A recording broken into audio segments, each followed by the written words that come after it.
Machilipatnam NH 65 పక్కన కేవలం 13,000కే గజం. Sunny sands gated Vilas KBP developers. So coming to అసలుకి ఒకసారి పక్కకు వచ్చేద్దాం, రాజకీయాలన్నీ పక్కన పెట్టేసి.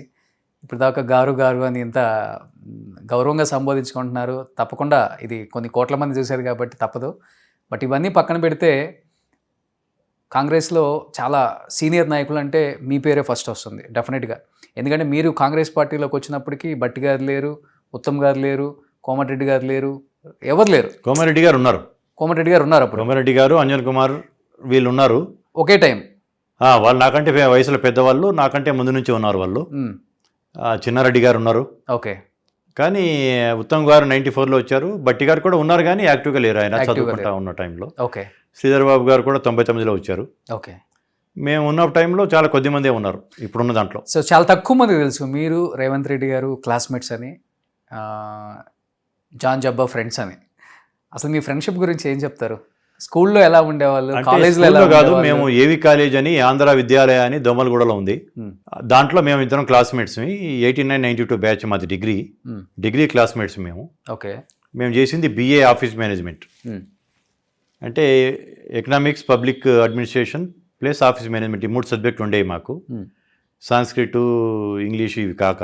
తను చాలా అంటే తను మంచి కళాకారుడు. తను ఫైన్ ఆర్ట్స్ చేశాడు. ఇది చేసుకుంటేనే ఫెలోషిప్ చేశాడు ఫైన్ ఆర్ట్స్ నిజాం కాలేజీలో. ఇప్పుడు మిమ్మల్ని కూర్చోబెట్టేసేసి మీ యొక్క చిత్రాన్ని యాజ్ ఇట్ ఈస్గా వేసేయగలడు.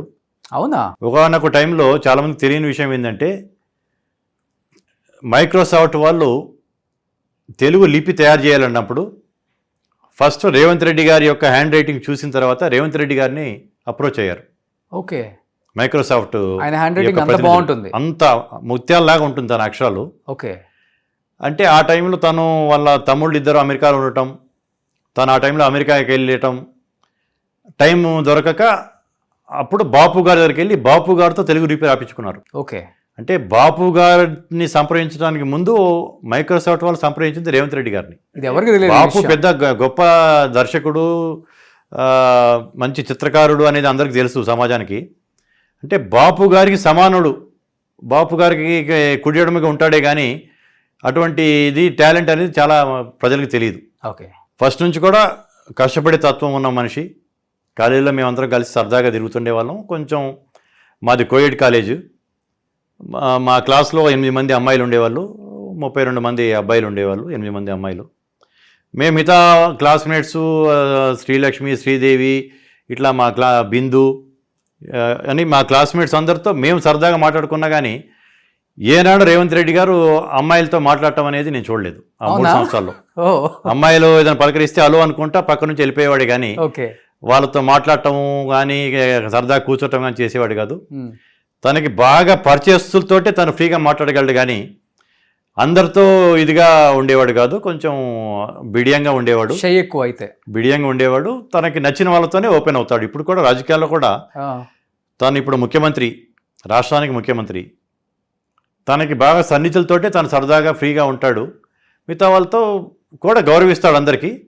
బట్ సన్నిహిత సంబంధాలు ఎవరితో ఉన్నాయో వాళ్ళతో ఎక్కువగా ఇంటిమేసీ వాళ్ళతో పెంచుకుంటాడు. ఓకే. అలాంటి వ్యక్తి ఈరోజు డి అంటే డి అనే స్థాయికి వచ్చారంటే మీరు అసలు బిలీవ్ అవుతుంటారు. అంటే తాను ఏదైనా తలుచుకున్న దాన్ని సాధించే వరకు నిద్రపోని తత్వం తనకి కాలేజ్ డేస్ నుంచి కూడా తెలుసు. ఓకే. మాకు సబ్జెక్ట్లోనే టైపు షార్ట్ హ్యాండ్ ఉంది. మా ఇన్స్ట్రక్టర్ చెప్పేవాడు సరిగ్గా చేయగానే ఎగ్జామ్స్కి ముందు ఒక 1 మంత్లో తను తపన పడి ఆ షార్ట్ హ్యాండ్ అంతా చేసుకుని తనే చేసేసి రాసి పాస్ అయ్యాడు. ఒకటి పట్టుకుంటే దానికి ఎంతైనా కష్టపడతాడు. ఒక విజన్ ఉంటుంది తనకి. ఆ విజన్ కోసం ఎంతైనా తెగించగలడు, కష్టపడగలడు. ఒకానొక టైంలో 1989-90లో మరి చెన్నారెడ్డి గారిని చూడటం జరిగింది మేము. ఓకే. విద్యార్థి సమస్యల మీద ఇల్లు కలవడం జరిగింది.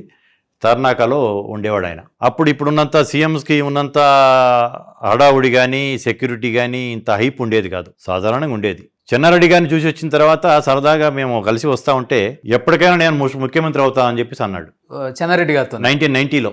ఓకే. మేము ఇదిగో ముఖ్యమంత్రి అవుతాడంట అని కొంచెం నవ్వుకున్నాం. కానీ అంటే తనకు అప్పటి నుంచే ఒక విజన్ ఉంది. 2002లో 2001లో జూబ్లీహిల్స్ ఈ సొసైటీకి డైరెక్టర్గా నిలబడి ఎలక్షన్లో గెలవడం జరిగింది. జనరల్గా జూబ్లీహిల్స్ సొసైటీ అనేది majority 60 to 70% or even more than 70% Kamma సామాజిక వర్గం వాళ్ళు డామినేట్ చేస్తారు. తనకి అందరితో ఉన్న మంచి సంబంధాలు ఉండటం వల్ల అక్కడ అప్పుడు సొసైటీలో గెలవటం, తర్వాత 2005లో జెడ్పీటీసీ ఇండిపెండెంట్ గెలవటం, 2007లో ఎమ్మెల్సీ ఇండిపెండెంట్ గెలవటం, 2009లో నా క్లాస్మేట్ నా ఫ్రెండ్ కావటం వల్ల నేను రాజశేఖర్ గారికి చెప్పడం జరిగింది. నేను అన్నా అనేవాడిని రాజశేఖర్ గారిని అపాయింట్మెంట్ లేకుండా కలిసి 8 మందిలో నేను ఒకడిని. ఆయన క్యాంప్ ఆఫీస్ కానీ ఇంటికి కానీ సెక్రటరీకి కానీ అపాయింట్మెంట్ అవసరం ఉండేది కదా నాకు. వెళ్ళి ఇట్లా రేవంత్ అప్పుడే ఆయన కౌన్సిల్లో ఎమ్మెల్సీగా ఉండి తను ఒక్కొక్క సబ్జెక్ట్ మీద మాట్లాడటము, తన వాగ్దాటి, తన హోంవర్క్ చేసే ఒక తత్వం చూసి రాజశేఖర్ గారికి నచ్చింది.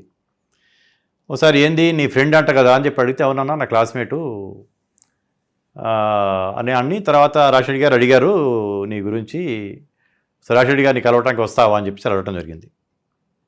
లేదు కోసం ఈసారి నేను కలిస్తే అది కన్ఫ్యూజ్ అవుద్ది, రూలింగ్ గవర్నమెంట్ ఉంది కాబట్టి నేను వచ్చానని చెప్పేసి అనుకుంటారు, ఏదో సందర్భంలో కలుస్తాను అంటే నాకు గౌరవం ఉంది అని చెప్పేసి అని తను రూలింగ్ కాంగ్రెస్లోకి వచ్చే అవకాశం అలాంటి వాడి ద్వారా ఉన్నా కానీ రూలింగ్ పార్టీ అయిన కాంగ్రెస్లో రాకుండా ప్రతిపక్షంలో ఉన్న టీడీపీలోకి వెళ్ళటం, టీడీపీలో కలిసి టీడీపీ నుంచి పోటీ చేసి ఎమ్మెల్యే గెలవడం జరిగింది 2009లో. ఓకే, అంటే పవర్ కోసం పరిగెత్తడం అనేది కాకుండా తను తన యొక్క శక్తి మేరకు ఆపోజిషన్లో పనిచేసి ఆపోజిషన్ని పైకి తీసుకురావాలి అనే తత్వం ఆ రోజే ఉంది. సహజంగా 100కి 90 మంది ఏమనుకుంటుంటారంటే రూలింగ్ గవర్నమెంట్లో వెళ్తే రూలింగ్ పార్టీలో ఉంటే సుఖంగా ఉండగలమా అనుకుంటారు. తాను ఫైటింగ్ స్పిరిట్ ఉన్నవాడు కావటం వల్ల ఆపోజిషన్లోకి వెళ్ళి టీడీపీలోకి వెళ్ళి కలిసి ఆ రోజు కావాలనుకుంటే నేను రాజశేఖర్ గారికి దగ్గరికి తీసుకెళ్ళేవాడిని, ఎమ్మెల్యే టికెట్ ఎక్కడో ఇచ్చేవాడు, కాంగ్రెస్ నుంచి గెలిచి ఉండేవాడు 2009లోనే. అసలు అప్పుడు ఎమ్మెల్సీ ఎప్పుడు కలిసినా మినిస్ట్రీ ఇచ్చేస్తారు కదా. ఒకవేళ అంటే మినిషి రెడ్డి అప్పటికి చాలా మంది ఉన్నా కానీ మినిస్ట్రీ లేకపోయినా కానీ తనకి ఎమ్మెల్యే టికెట్ వచ్చేవాడు, తర్వాత ఇంకోసారికి అక్కడే వచ్చేది. బట్ రూలింగ్ గవర్నమెంట్ కంటే ఆపోజిషన్ ఉండే ఎక్కువ కష్టపడగలము, ఓకే, ఎక్కువ ఎదగడానికి ఆస్కారం ఉంటుంది, పోరాటాలు చేయడానికి ఆస్కారం ఉంటుంది అని ఒక విజన్ తోటి ఆయన టీడీపీలోకి వెళ్ళడం జరిగింది. Okay okay. ఆ తర్వాత కూడా రూలింగ్ బీజేపీ, సెంట్రల్లో రూలింగ్ ఉన్న బీజేపీ, ఇక్కడ ఉన్న టీఆర్ఎస్ వాళ్ళు కూడా తనకి చాలా ఆఫర్స్ ఇచ్చారు కూడా. అవి 2 వదులుకొని ప్రతిపక్షంలో ఉన్న కాంగ్రెస్ పార్టీలోకి వచ్చి కలిశాడు. 2017లో కూడా టీడీపీకి రాజీనామా చేసి తెలంగాణ ఆంధ్ర విడిపోయిన తర్వాత టీడీపీ ఉనికి ఇక్కడ ఉండదు అనే దాని మీద తనకి TDP is not the correct platform to defeat KCR అనే ఒక ఉద్దేశంతో ఆ రోజు కూడా ప్రతిపక్షంలో ఉన్న కాంగ్రెస్లోకి వచ్చాడు కానీ అధికారంలో ఉన్న బీజేపీలోకి పోలేదు. కేంద్రంలో అధికారం ఉంది, అలా సపోర్ట్ ఉంటుందని. తనకు ఎప్పుడు పోరాటం చేయడం అనేది ఇష్టం కాబట్టి ఆ రోజు నేను చెప్పినవన్నీ మీరు కనుక ఇది చేసుకుంటే తన యొక్క మనస్తత్వం అంటే మీకు చాలా అర్థమవుతుంది. అంటే ఇప్పుడు మీరు చెప్పినవన్నీ వింటుంటే ఇప్పుడు మరి చాలామంది అంటే ప్రతిపక్షాలు ఆయన గురించి మాట్లాడే మాటలు వింటుంటే, అంటే పదవి కోసం, ఎస్పెషల్లీ పదవి కోసం ఎంతటి నీచానికైనా దిగజారిపోతాడు అనే మాటలు వింటున్నప్పుడు మీరు చెప్పేదానికి అసలు పొంతం లేదు. అందుకని నేను ఇంత విపులీకరంగా మీతో మాట్లాడితే ఇంతకుముందు ఏ మీడియాలో అనేటువంటిది మాట్లాడలేదు. ఫస్ట్ టైం మీరు దాన్ని టచ్ చేశారు కాబట్టి నేను మీతో మొదటిసారి మాట్లాడుతున్నాను. ఎందుకంటే మీ సబ్స్క్రిప్షన్స్ కూడా చాలా హైలో ఉంటుంది, మిలియన్స్ సబ్స్క్రిప్షన్స్ ఉంటుంది. వాట్ ఈజ్ రేవంత్ రెడ్డి, ఆయన మనస్తత్వం ఎటువంటిది, వ్యక్తిత్వం ఎటువంటిది అనేది ప్రజలకు తెలియాలి కాబట్టి నేను ఇవన్నీ మీకు చెప్పడం జరిగింది. ఓకే, నేను ఒక పత్రికా సమావేశంలో చెప్పడం జరిగింది 2017లో గాంధీ భవన్లో. అంటే నేను వర్కింగ్ ప్రెసిడెంట్గా పెట్టిన లాస్ట్ ప్రెస్ కాన్ఫరెన్స్ అది. చెన్నారెడ్డి రాజశేఖర రెడ్డి గారికి టైంలో కల్పించినంత జోష్ కనిపిస్తుంది ఇప్పుడు కాంగ్రెస్ పార్టీలో అని చెప్పడం జరిగింది. పత్రికలు కూడా బాగా కవరేజ్ చేశాయి. ఓకే, ఎందుకు వాళ్ళిద్దరి పేరును తలిచానంటే పివి నరసింహారావు గారు కావచ్చు, ఆయన మధ్యలో ముఖ్యమంత్రి అయ్యారు కానీ ఎలక్షన్లో లేదు, బ్రహ్మానంద రెడ్డి గారు, ఇటువంటి నాయకులు కాంగ్రెస్ పార్టీ అధికారంలో ఉన్నప్పుడు అధికారం నుంచి అధికారంలో తీసుకొచ్చిన నాయకులు ఉన్నారు, పెద్ద నాయకులు చాలామంది. కానీ కాంగ్రెస్ పార్టీ అధికారం కోల్పోయి ప్రతిపక్షంలో ఉన్నప్పుడు అధికారం తెచ్చిన నాయకులు ఇప్పుడు దాకా ఇద్దరు ఇంతకుముందు. ఓకే, 1983 to 89 ఎన్టీ రామారావు గారి పరిపాలనని గద్దె దించి అధికారంకి తెచ్చింది ఆ రోజు పీసీసీ ప్రెసిడెంట్గా మరి చెన్నారెడ్డి గారు. అలాగే 94 to 2004 10 years అధికారంలో ఉన్న చంద్రబాబు నాయుడు గారు, ఎన్టీ రామారావు గారి ప్రభుత్వాలని, చంద్రబాబు నాయుడు గారిని గద్దె దించి ఆ రోజు ప్రభుత్వాన్ని తీసుకొచ్చింది ఆ రోజు సిఎల్పీ లీడర్గా ఉన్న రాజశేఖర రెడ్డి గారు. అలాగే 2014 నుంచి 24 వరకు అధికారంలో ఉన్న బీఆర్ఎస్ని గద్దె దించింది పీసీసీ ప్రెసిడెంట్గా రేవంత్ రెడ్డి గారు. ఓకే, కాబట్టి రేవంత్ రెడ్డి గారిని వాళ్ళిద్దరితో పోల్చడం జరిగింది. ఎందుకు పోల్చానంటే అధికారంలో ఉన్నప్పుడు అధికారం చేయడం వేరే, అధికారం కోల్పోయిన టైంలో అధికారం తీసుకురావడం అనేది వీళ్ళు ముగ్గురే చేసింది ఇప్పుడు దాకా తెలుగు రాష్ట్రాల్లో చరిత్రలో. కాబట్టి వాళ్ళిద్దరు సరసన ఆయనని మనం చూడాలనేట్టుగా నేను మాట్లాడడం జరిగింది. సుమన్ టీవీలో మీ పర్సనల్ అండ్ బిజినెస్ ప్రమోషన్స్ కోసం కింది నెంబర్కి కాంటాక్ట్ చేయండి.